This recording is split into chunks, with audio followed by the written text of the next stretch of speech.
Part B. Okay, so let's do the reading. Gugu Boya passed away in a motor vehicle accident on the 15th of August 2024, 2 weeks after her 52nd birthday. Okay, now when we are looking at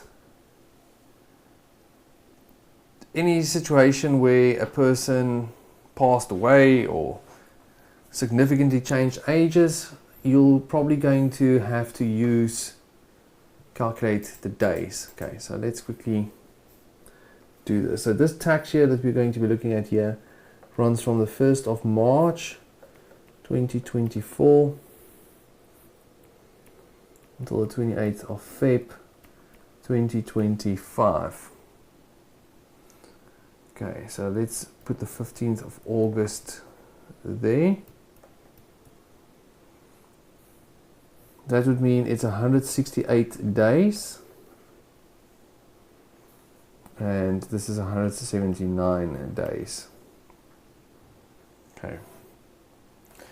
So she passed away.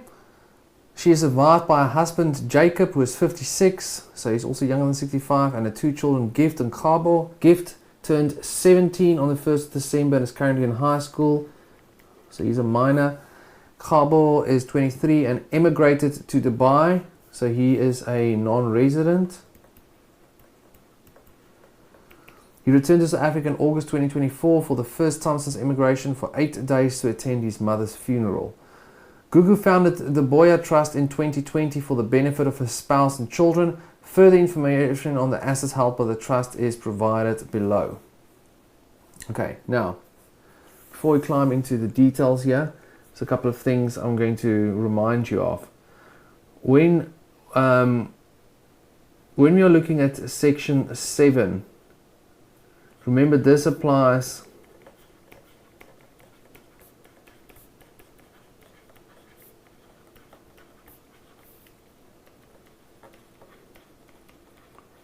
there was a donation or a similar disposition.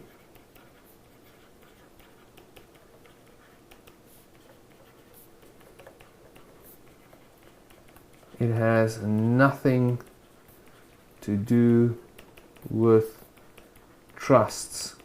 We often just see donations in trust question, but it has nothing to do with a trust.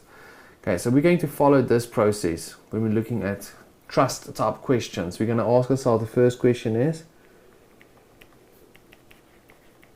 was there a donation, and is the donor alive? Yes, no. If you say yes, you will say, does section 7 apply? Yes or no. If you say yes, the donor is taxed. Was there a donation? Is the donor alive? No. Section 25B applies. Section 25B says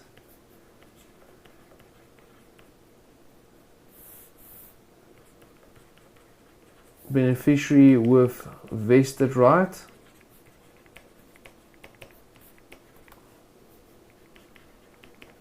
then we tax the beneficiary.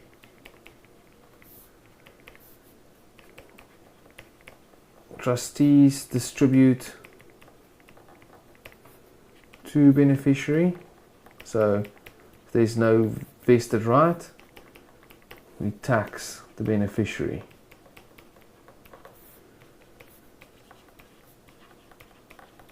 No vested right, no distribution, then we tax the trust. So we ask the question here, was the donation, is the donor alive? Yes. Does section 7 apply? No. If you say no, then you also go to section 25B. This is the section that has to do with trusts. This is the only section that has to do with trusts. Okay, so this situation where Gugu had a trust, I'm just preempting it already. You'd obviously read it, but she was alive for 168 days. So only for that period that she was alive can you apply section 7 to her. Okay. So during the 2025 year of assessment, okay, let's start here. Rent producing flat. Google had purchased a flat in Cape Town in 2008. She sold the flat to the trust at its market value. That means it's not a donation. So section 7 does not apply.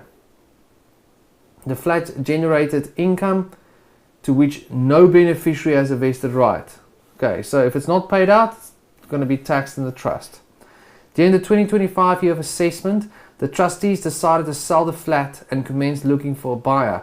On the 1st of August 2024, the trust transferred the flat to Lion Brands Limited in exchange for 4% shareholding in the company. The shares had a market value of 2.6 million and the flat had a market value of 2,680. Okay, so this is asset for shares. It's not market value, so section 24B A will apply. The asset has a market value of 2,680. The shares has a market value of 2.6. Okay, so that's important. There's an 80,000 difference. Do you know what to do with the 80,000? Lion Brands head office is in Johannesburg, has a manufacturing facility in Cape Town, purchased a flat to provide accommodation for staff members traveling to and from Johannesburg, and the Boyer Trust intends to hold the shares as a long-term investment. Okay, next up, interest-bearing deposit. In 2020, Google donated, so section 7 should apply, a fixed deposit of Absa Bank to the Boyer Trust. The fixed deposit generates interest evenly throughout the year. That's important, especially here where this person passed away. It means if you receive 100 rands in interest, you can apportion it and say 100 over 168 over 365 relates to the period whilst the donor was alive. 197 over 365 is the period while the donor was not alive. Okay, and that's what you'll have to do. So in terms of the trust deed, 30% of the interest vests in gift, 30% vests in Gabo, and the remaining 40% must be retained in the trust until gift turns 25, at which time it will be evenly distributed between the beneficiaries. Should any of the beneficiaries pass away before this time, the interest will be distributed to the remaining beneficiary. So that 40% that remains in the trust until gift turns 25, who has a vested right to it? No one. Why not? Because it says here, it must stay there until gift turns 25, and if anyone dies, it goes to the other person. So you don't know if gift is going to turn 25. You don't know if when gift turns 25, if Cabo is still alive. So how much is gift going to get? You don't know. You'll only be able to tell that when gift turns 25, so no one has a vested right. Remember here, if they made a comment here, should any of the beneficiaries pass away, it will be paid into their estate. Then they would have had a vested right, because no matter what happens, them or their estate will get it. The next one, shares in Mars PLC. Gugu donated her shares, again donate, to the Boyer Trust when the market value of the shares was 950. The shares represent a shareholding of 8%. It's a foreign company. Now remember guys, when we think of our section 10B, the foreign dividend exemption, there's the 100% exemption and there's the partial exemption. The 100% exemption is in section 10B2, the partial is in section 10B3.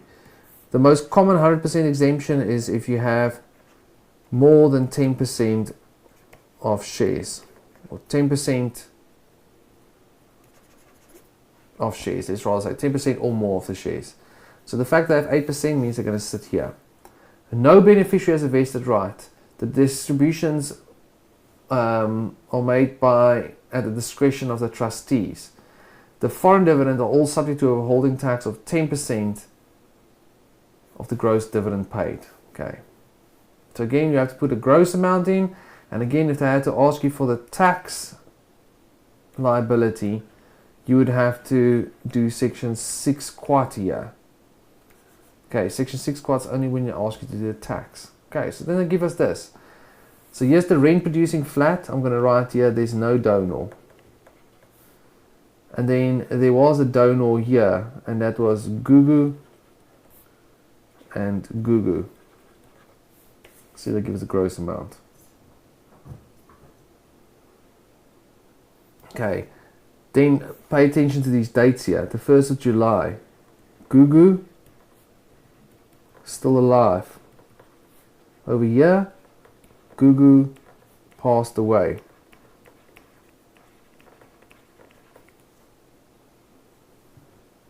Alright, that's it guys. Let's go into the required.